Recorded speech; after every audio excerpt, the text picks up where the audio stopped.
Nevtang Ntngdi, najtopliji stroj za nanošenje čokoladnih pločica.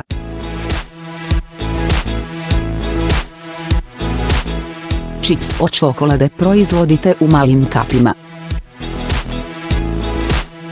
Čokoladni čips može biti oblika dugmeta ili kupole. S repom prema receptu čokoladne mase.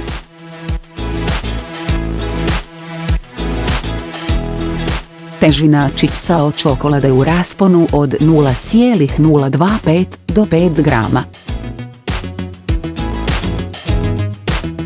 Idealno za industrijsku opskrbu i naknadno topljenje. Ukrašavanje kolačića i sladoleda. Odlaže čokoladne paste kroz glavu za taloženje s dvostrukom jaknom. Glava se koordinira s pojasom za skupljanje kapi. I prenijeti proizvode u rashladni tunel.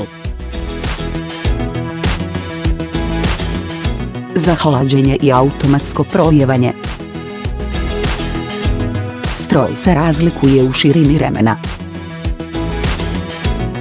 Kreću se od 400 do 1200 godine milimetara. Stroj za izradu ivrija ima prednosti preciznog postavljanja količine. Jednostavan radi veliki proizvodni kapacitet. Izuzetno svestrano prilagođavanje potrebama klijenata. I dizajnom i promjenom oblika ili težine.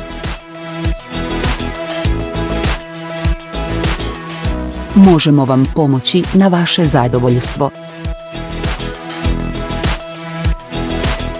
Pozdravljamo klijente iz cijelog svijeta.